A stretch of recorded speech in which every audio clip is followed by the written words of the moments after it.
espiral, a la espiral se la recorre secuencialmente, ¿sí? Obviamente esto se optimiza porque les decía, esto se puede encontrar con algunos parámetros quizás más rápidamente con el movimiento del cabezal para acceder más rápido. Pero básicamente es eso. Los terciarios son portables y son usados para backup, no para trabajo en línea. ¿Te queda claro, Sebastián?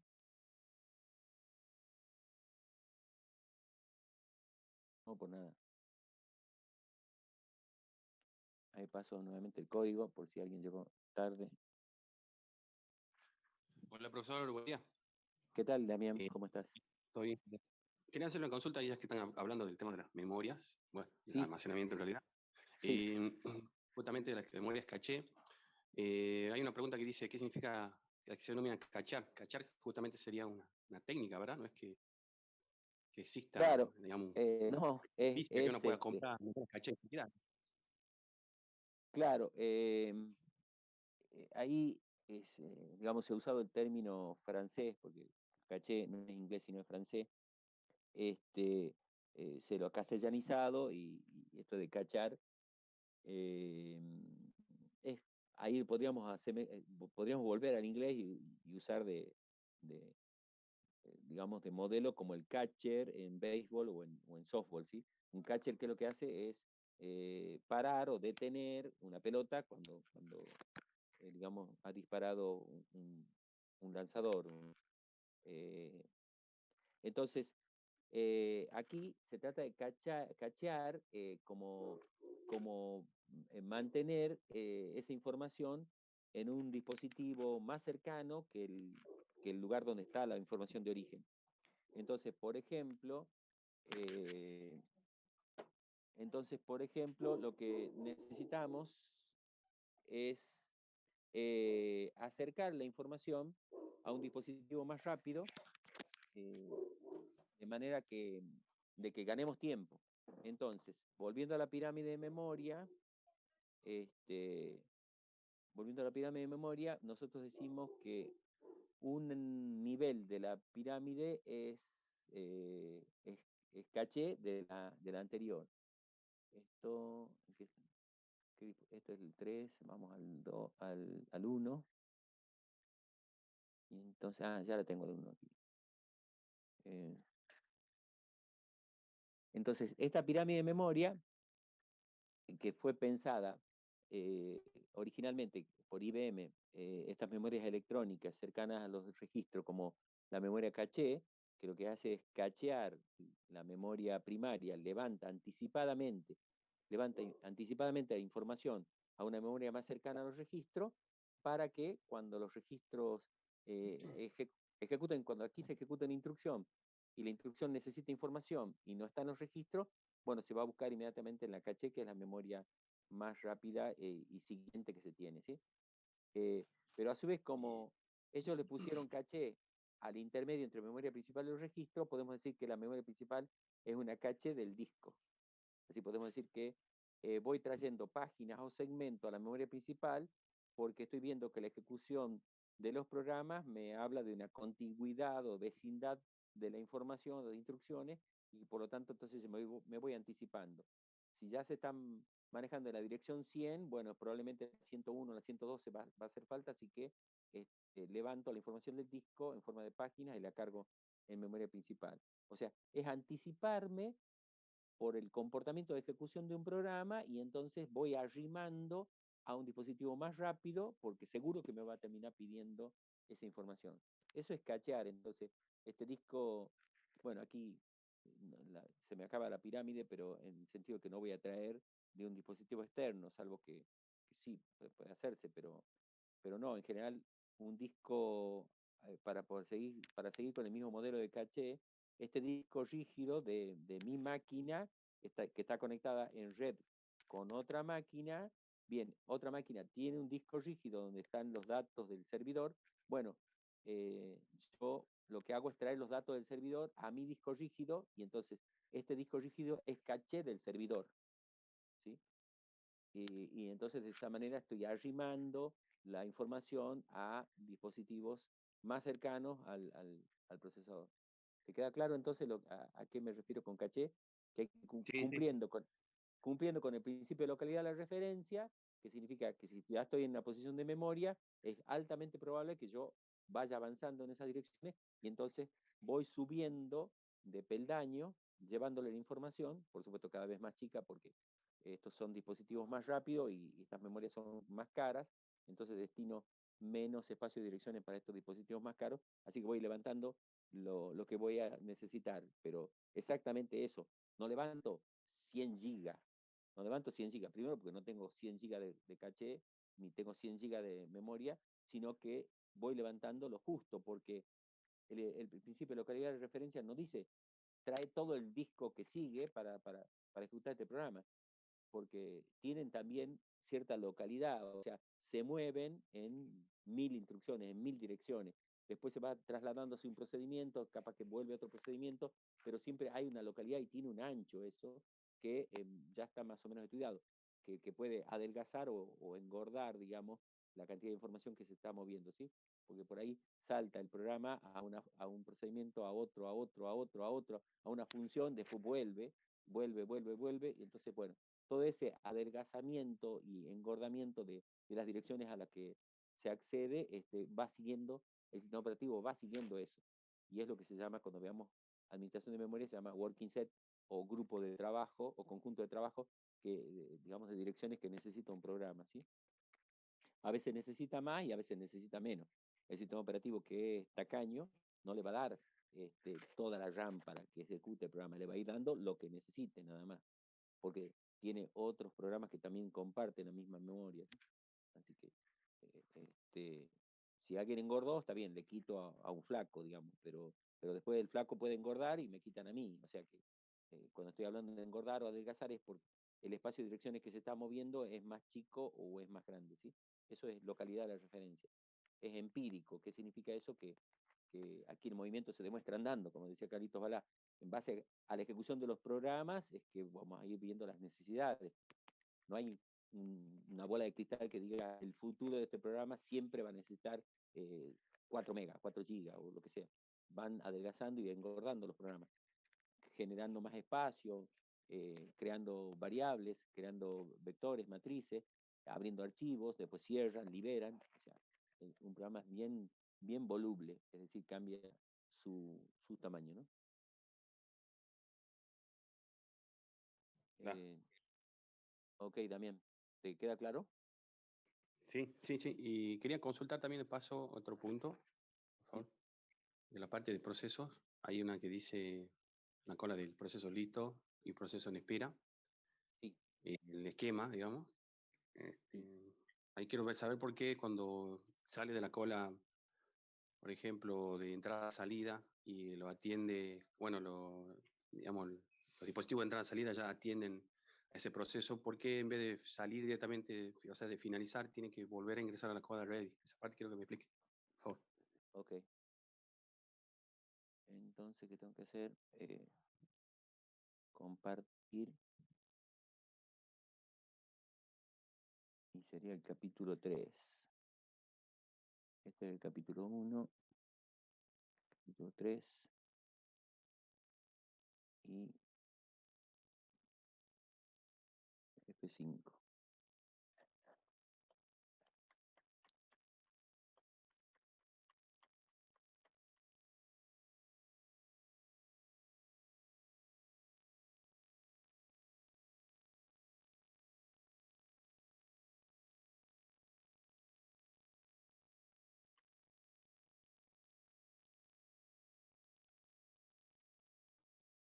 ¿Te interesa el diagrama de estado de los procesos, o otro donde están las colas?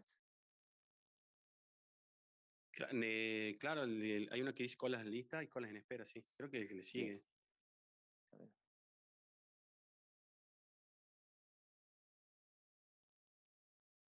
Esta.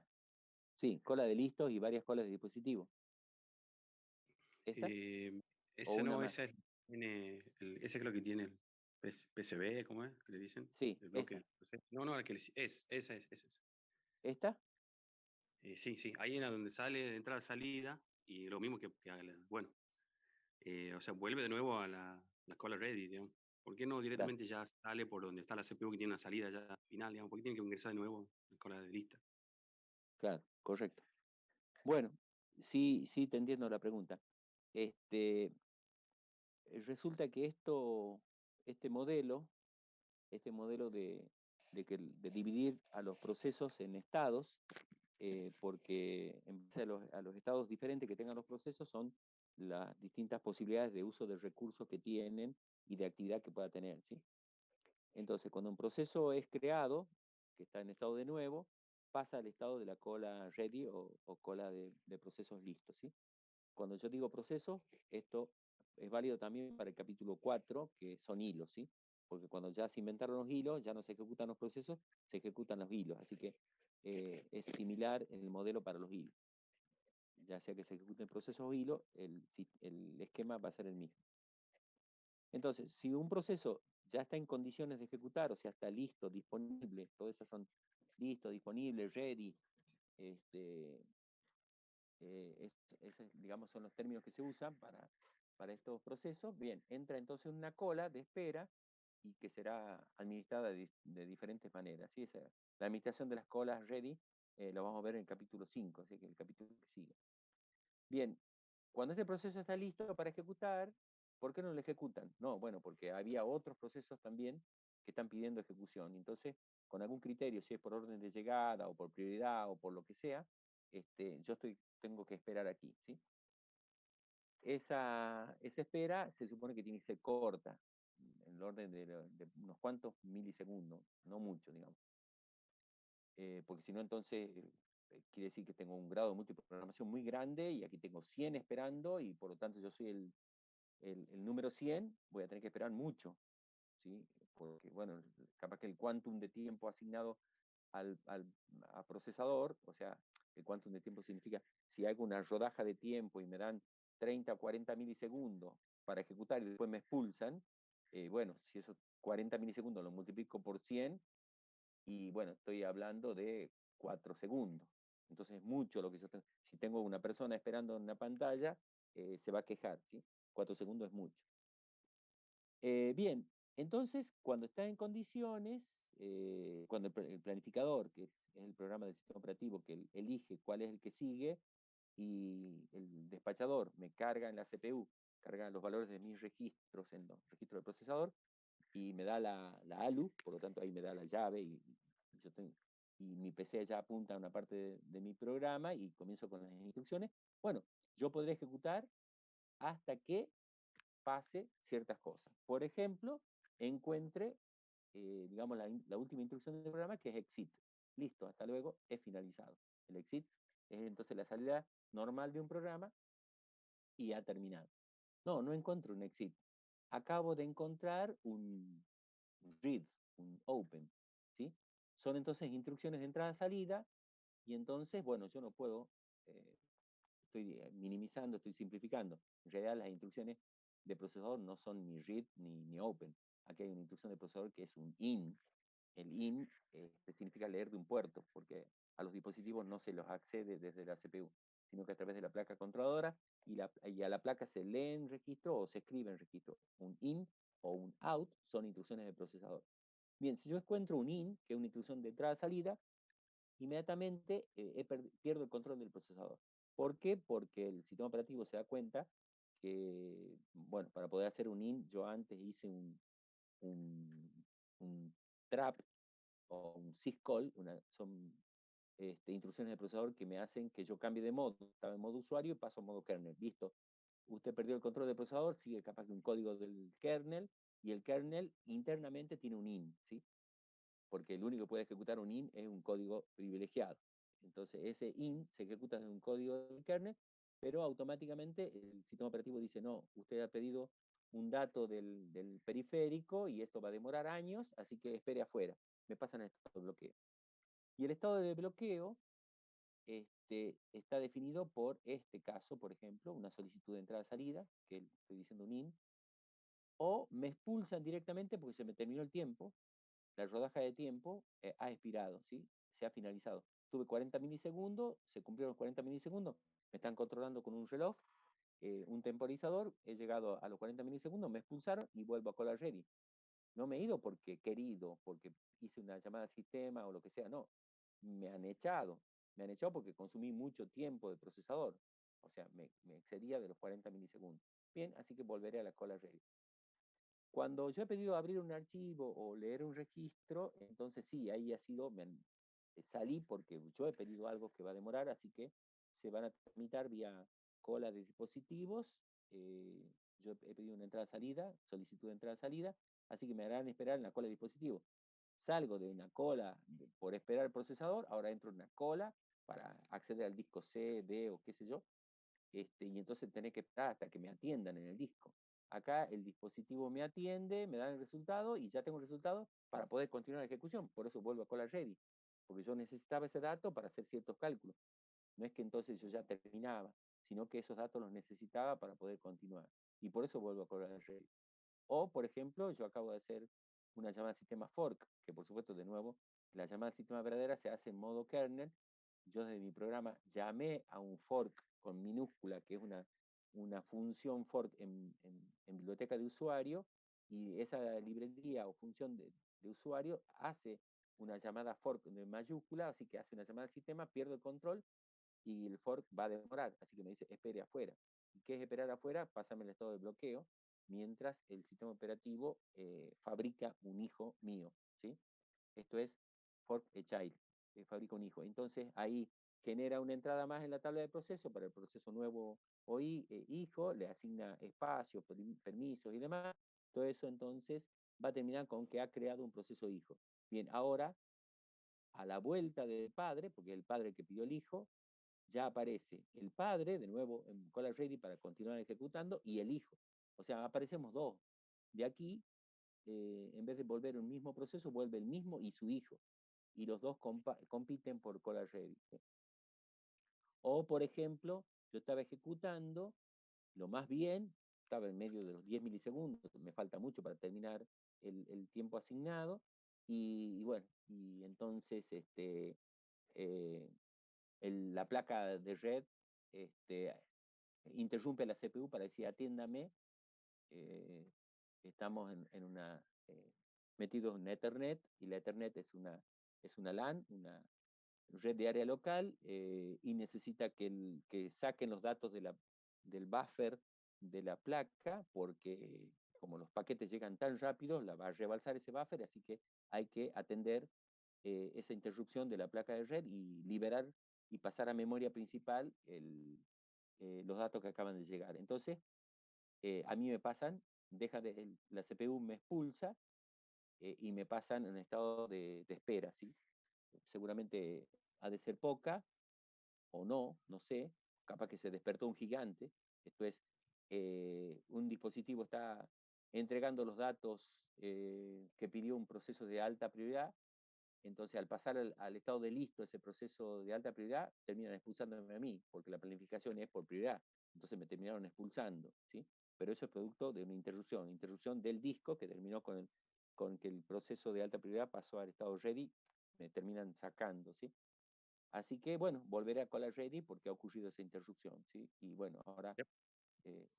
digamos, he perdido el puesto y me ganó uno de más alta prioridad. Seguramente me pondrán cerca de la cabecera para que yo continúe, pero bueno, el que llegó tenía más prioridad que yo. ¿Sí me querías Claro, decir algo? normalmente, disculpe que lo interrumpa, ¿no? Sí, No.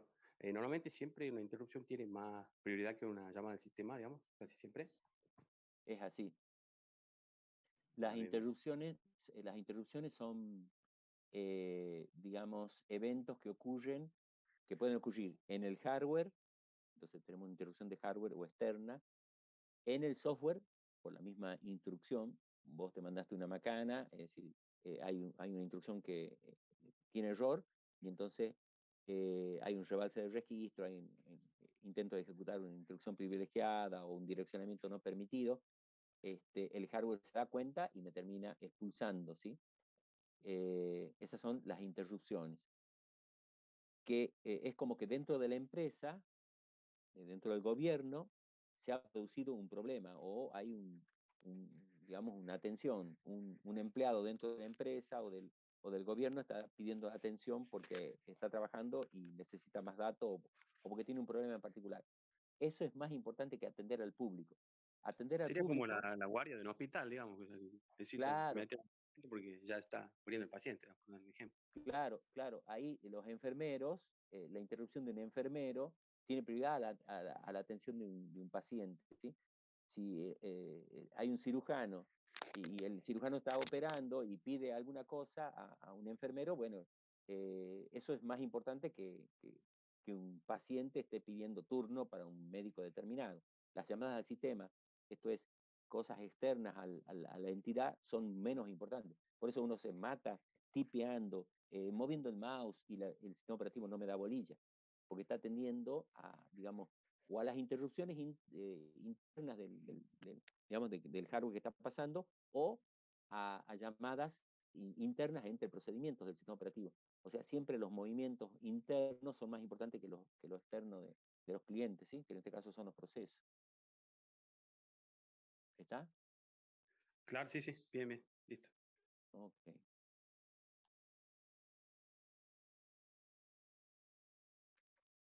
Bien, más preguntas.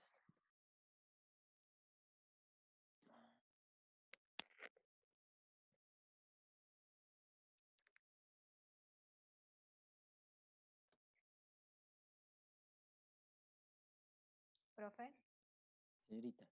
del capítulo 4, los hilos de Windows, ¿me Sí, podría explicar por qué se sí. dividen en tres partes? La tabla de hilos. Sí, Sí, ok.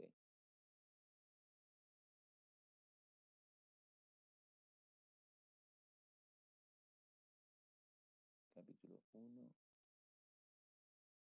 capítulo 4. Y tenía el capítulo 3 que hay que minimizar. Cape.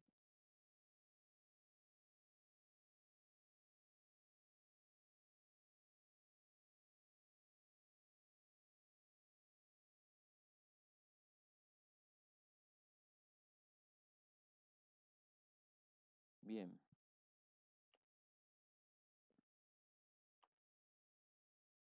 Este, cuando aparece Windows NT, es cuando Bill Gates contrata a David Cutler de Digital, el arquitecto jefe de programadores de Digital, y le pide que cree un sistema operativo que compita con Unix, que sea más seguro, más estable y todo. Bueno, eh, David Cutler diseña Windows NT.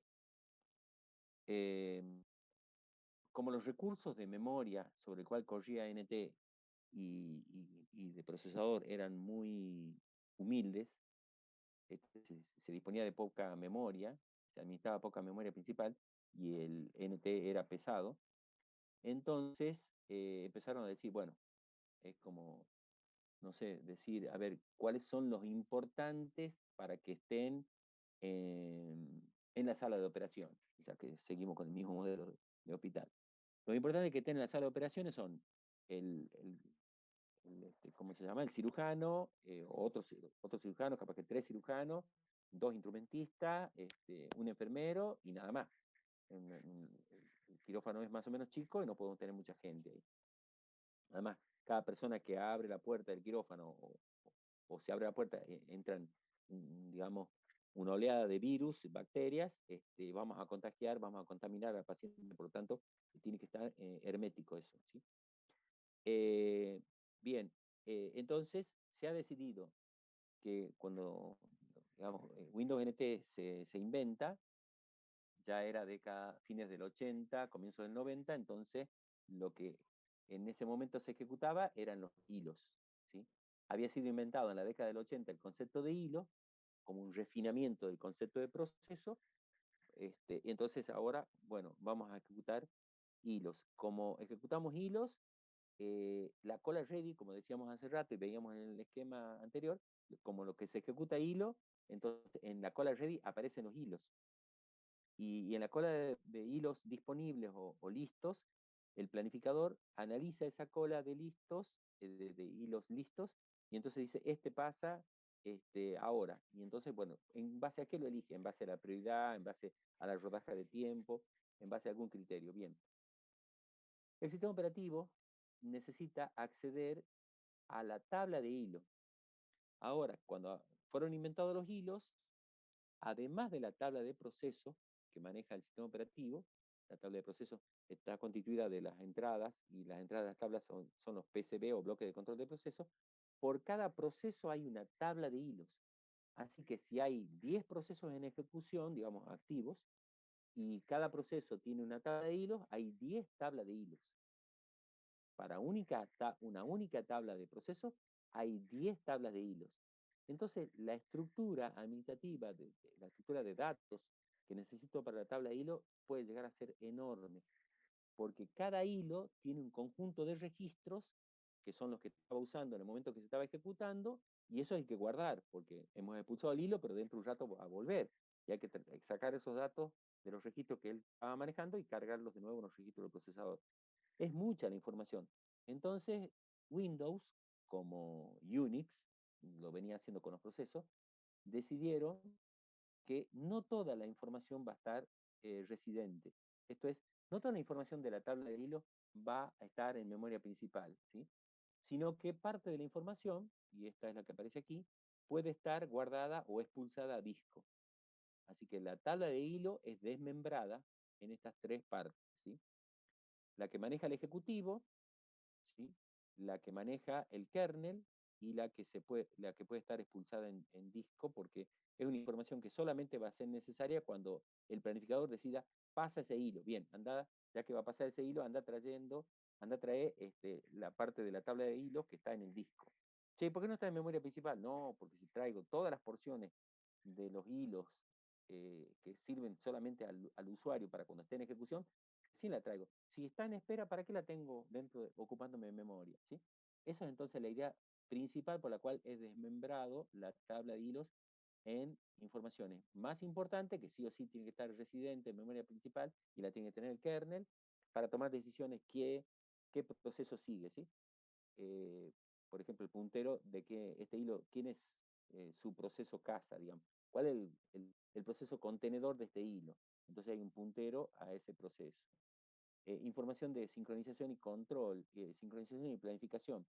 El sistema operativo toma decisiones de planificación en base a la prioridad que tiene el hilo, a los tiempos de espera que tiene el hilo, capaz que le sube la prioridad porque ya el hilo está esperando mucho, y si los conceptos de ejecución pasan de orden de ejecución pasan por la prioridad, un hilo tiene baja prioridad, y el kernel ve que este hilo está demorando mucho, le levanta la prioridad y bueno, capaz que lo hace pasar inmediatamente. Así que esa información sí o sí está en memoria principal. O por ejemplo, la información de la pila del kernel, porque mi hilo, ¿sí? Que es un hilo de un sistema operativo monolítico, como Windows, ¿sí? Pasa de modo usuario kernel, de kernel a usuario. Usuario kernel, kernel usuario. O sea, cada vez que hay una llamada al sistema, me meto en el sistema operativo, se ejecuta algún código del sistema operativo, pero esos códigos pueden llamarse entre ellos, por lo tanto hay que guardar una pila del kernel, una pila corriendo en modo kernel, ¿sí? Eso significa. Cuando dice kernel stack, es una pila que el proceso va cargando cuando está en modo kernel. Ojo, no confundirse con que esta es la pila del kernel. El kernel tiene su propio proceso, su propio código, y él tendrá su propia pila para cuando le toque ejecutar sus administradores. Pero esta es la pila del proceso cuando está en modo kernel. Esta es la pila del proceso cuando está en modo usuario, ¿sí? No confundirse con eso. Pero bueno, de la pregunta es desmembrado porque hay información vital que tengo que tener y hay otra información que la habré expulsado a disco porque no me hace falta para tomar decisiones. Para tomar decisiones me hace falta unos cuantos datitos aquí que el kernel nos va a servir para tomar decisiones, quién pasa, quién no pasa, eh, quién lo hago avanzar en la cola ready o retroceder en base a algún criterio.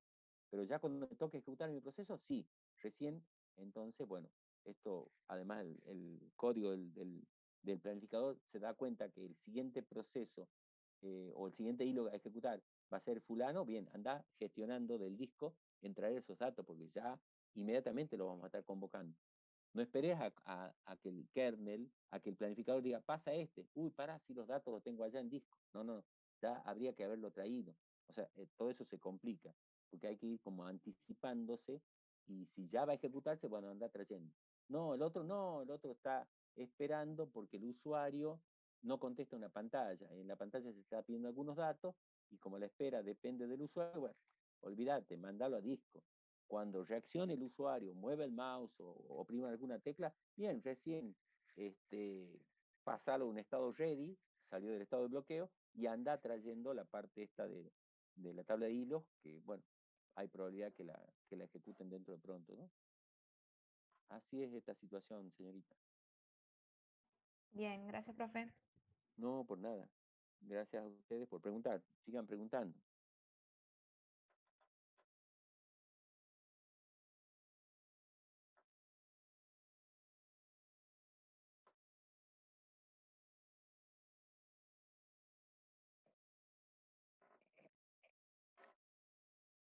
Profe, la 48 del capítulo 3, ventajas y desventajas del modelo de paso de mensaje. Ujú. Bien.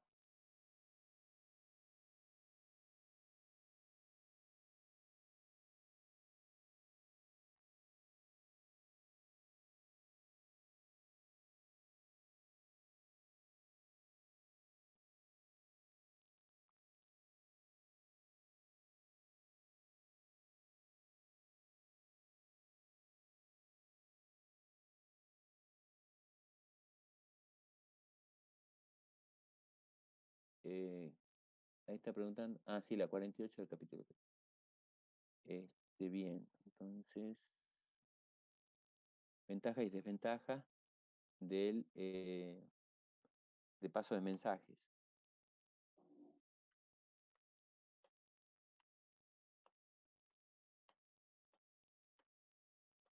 Supongo que estará aquí, si no, capaz que está en el capítulo. Ah, sí. Sí, ahí está. Bueno, cuando dos procesos se quieren comunicar, y ya explicamos en la pregunta de por qué es necesario que los procesos se comuniquen, si dos procesos se quieren comunicar, eh, los sistemas operativos eh, han optado, porque esto fue en el diseño, no que el sistema operativo, bueno, o sí, eh, estaba pensando que entonces un sistema operativo puede optar por un tipo de comunicación si el proceso lo pide, o u otro tipo de comunicación si el proceso lo pide. O sea, en general no. Por ejemplo, para los sistemas operativos de tipo microkernel, sí o sí se usa paso de mensaje. Para sistemas operativos del tipo monolítico, sí o sí se usa memoria compartida. Entonces, cada diseño, cuando yo decidí hacerlo monolítico, cuando yo decidí hacerlo microkernel, ya también estoy optando por cómo se van a comunicar los procesos. Pero bueno, hay sistemas híbridos. Microsoft Windows tiene un sistema, tiene los dos sistemas, ¿sí? Una comunicación de memoria compartida o una comunicación vía paso de mensaje que ellos les llaman LPC, llamado procedimientos locales, que es una especie de paso de mensaje optimizado, digamos, mejorado. Pero bueno, vamos a la pregunta. Dice, ¿qué ventajas y desventajas tiene la comunicación de procesos con paso de mensaje? Las ventajas de la comunicación por paso de mensajes es que los procesos, cuando se comunican con otro proceso, no lo hacen directamente ni violan el espacio de direcciones de un proceso para meterse en el espacio del otro, sino que el proceso llamado emisor, quien va a enviar el mensaje, le hace una llamada al sistema al kernel para decir, tome, mire, aquí guarde este mensaje y administrelo hasta que el proceso destino, que es el proceso B, le pida que necesite ese mensaje. Entonces se arma una cola de mensajes o un buzón de mensajes en el kernel y el kernel le va asignando el mensaje cuando el destino, el destinatario, le dice, no me han dejado un mensaje el proceso A, sí, sí, aquí lo tengo, toma, y el kernel le pone dentro del espacio de dirección del proceso B. Recuerden que esto que aparece como flecha está marcando el modelo de comunicación. No es que el proceso A sale y se va al kernel a dejar el mensaje, no. Le hace la llamada al sistema. El proceso A pierde el control después de la llamada, digamos, del trap o de la syscall, de esa instrucción que me hace perder el control porque pasó de modo usuario kernel. Y entonces, cuando el sistema operativo viene a ver qué pasa, para qué lo están llamando, Bueno, ahí entonces se entera de que quiere pasar un mensaje, entonces el sistema operativo entra al espacio del proceso A, saca el mensaje y se lo lleva a un buzón del kernel, ¿sí? Lo mismo pasa con el proceso B. El proceso B hace un trap para pasar de modo usuario a modo kernel y ya le dejó listo en los registros del procesador los datos de qué es lo que quiere en la llamada del sistema.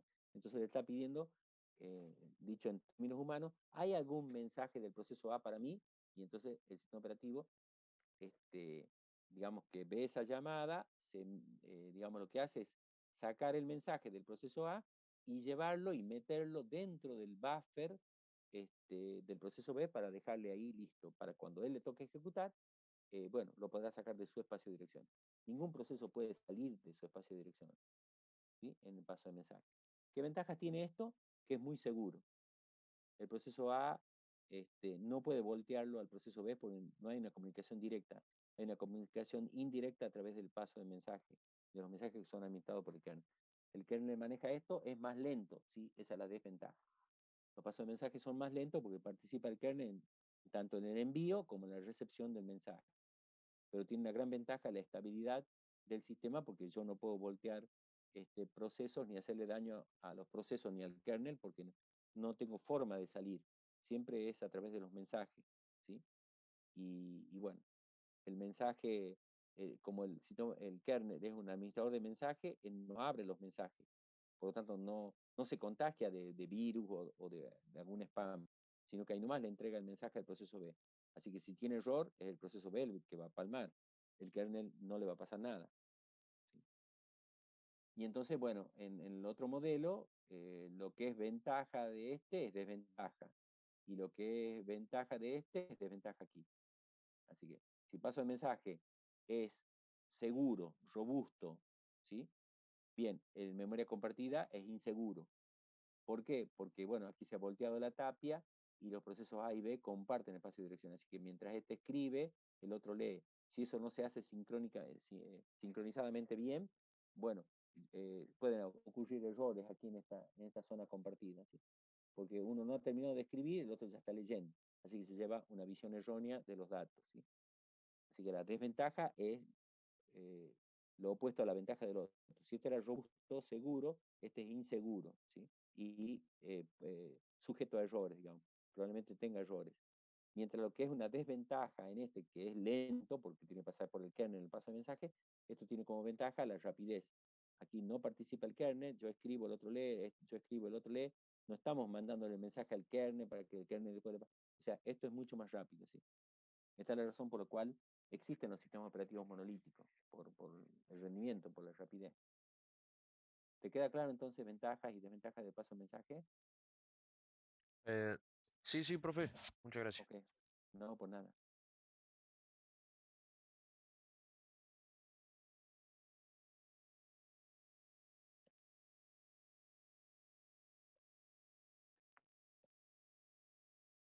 Profe. Sí, adelante, Sebastián. Entonces, en este caso es más lento porque el kernel es el que tiene que andar transmitiendo de los mensajes, o sea, el mensaje del proceso A al proceso B. Sí, correcto. Sí, Ok, correcto. O bien, bien. sea, es como que yo no hablo con la persona que está viviendo en mi casa, estoy enojado. Entonces, ¿qué hace? Manda, manda una carta al correo, el correo le va a llegar 3 días después y le hace la pregunta a la otra persona que vive en la misma casa. O sea, todo eso es mucho más lento que si las dos personas comparten una habitación, el comedor, la cocina, y ahí, eh, digamos, se comunican en forma directa, ¿sí? Sin que participe el correo el gobierno, ¿sí? Perfecto, profe, gracias. Ok, aquí Juan Martín está preguntando, la pregunta 10 del capítulo 4 explique qué significa que los hilos son soportados a nivel de usuario y su diferencia con aquellos hilos soportados por el kernel. Bien, a ver entonces, esto será en el capítulo 4, ¿sí?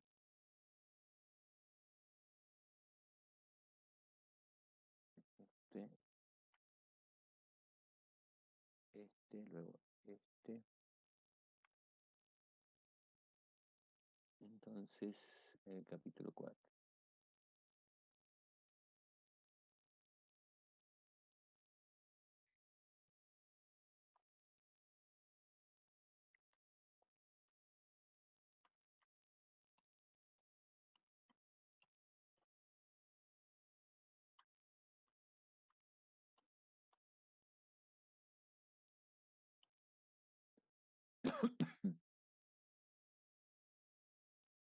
Bueno,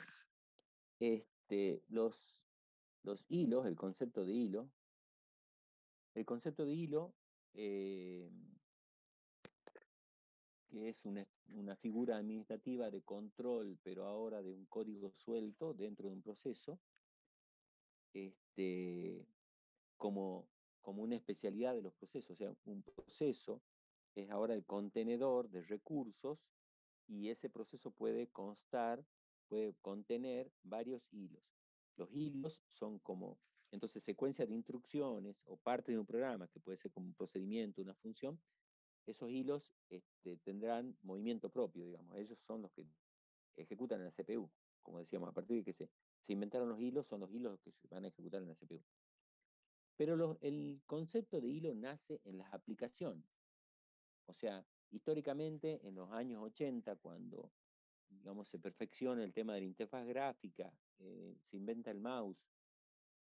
Entonces, un usuario se pone a ejecutar una aplicación y la aplicación ese tiene iconos, ventanas emergentes, menús desplegables y demás.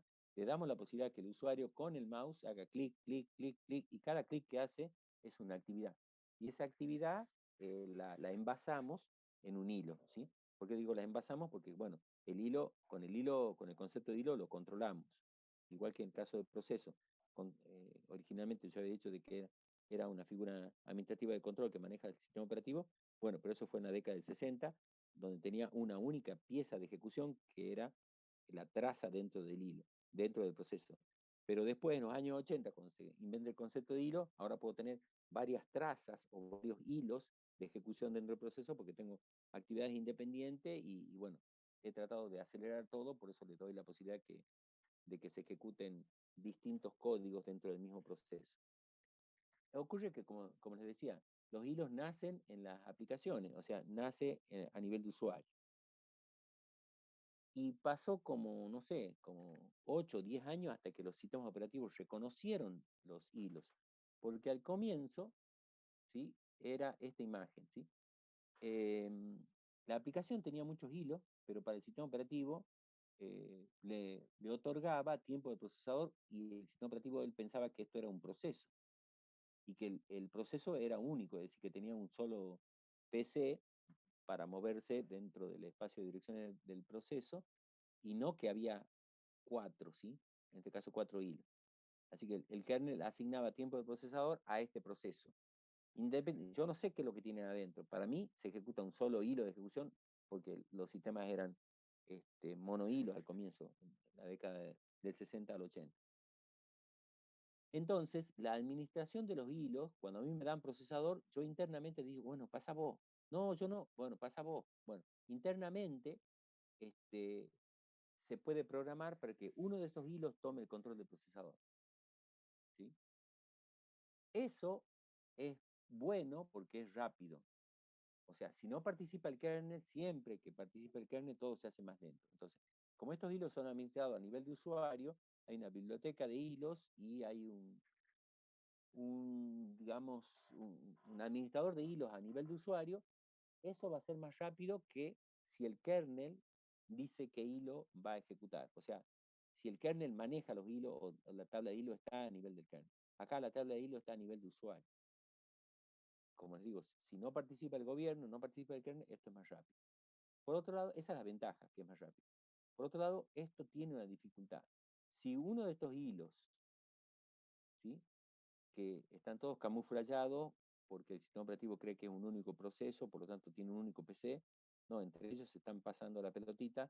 ¿Quién toma entonces el control del procesador? Y los PC de si está cambiando, este PC apunta a una dirección, luego va a apuntar a otra dirección de y a otra, y así va cambiando el PC dependiendo del hilo que estemos ejecutando, ¿sí?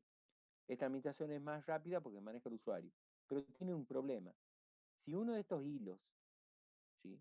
Dentro de la aplicación hace una llamada a sistema bloqueante, ¿qué significa eso? Por ejemplo, intenta leer un dato de un archivo, de un disco tal, entonces esa petición, que termina siendo una llamada de sistema en el kernel dice, esto me está pidiendo un dato del disco, por lo tanto esto no va a estar inmediatamente, por lo tanto bloqueo al proceso. Me termina bloqueando todos los hilos porque un hilo hizo una llamada de sistema bloqueante. Termina afectando a toda la familia, ¿sí? Entonces, lo que era como ventaja, la rapidez de la administración, termina siendo una desventaja porque uno de ellos me termina volteando a todos, la familia de hilos, y otros hilos que podrían estar ejecutando no lo pueden hacer.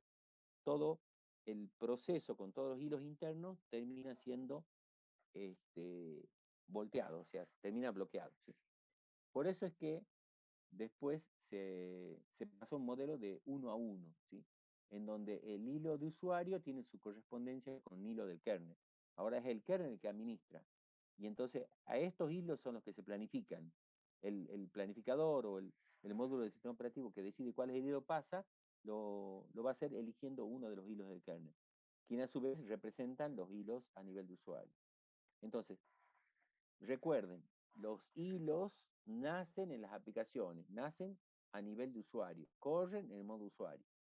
Pero como esos hilos tienen que de alguna manera son los ejecutores digamos, del programa, pero el sistema operativo no conoce de la existencia interna de estos hilos, él cree que es un solo proceso, un solo PC que se va a ejecutar. Bueno, lo que pasa adentro, él no se entera, ¿sí? Por lo tanto, esto es más rápido.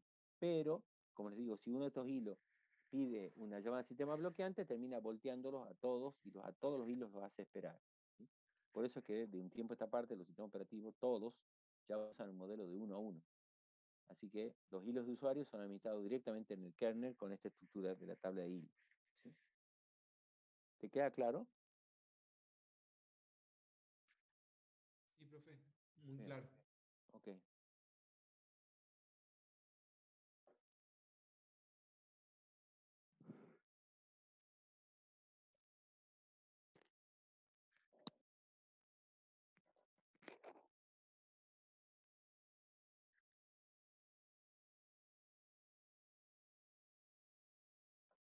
El día viernes, a las 7 de la tarde, si me hacen acordar y alguno tiene duda, puedo conectarme para contestar las últimas preguntas, ¿sí? Perfecto, profe. Ok, Pablo. ¿Y por dónde le hacemos recordar, profe? Y puede ser por el Telegram o me mandan un mail a luisdelacerda@gmail, este, Ok. para que me conecte a las 7 de la tarde. Por supuesto va a ser consultas puntuales, no vamos a dar ninguna clase ni nada, no, va a ser todo rápido por algunas preguntas de último momento que le surjan a ustedes. ¿Está? Perfecto, profe. Mientras Sebastián. ¿Más preguntas?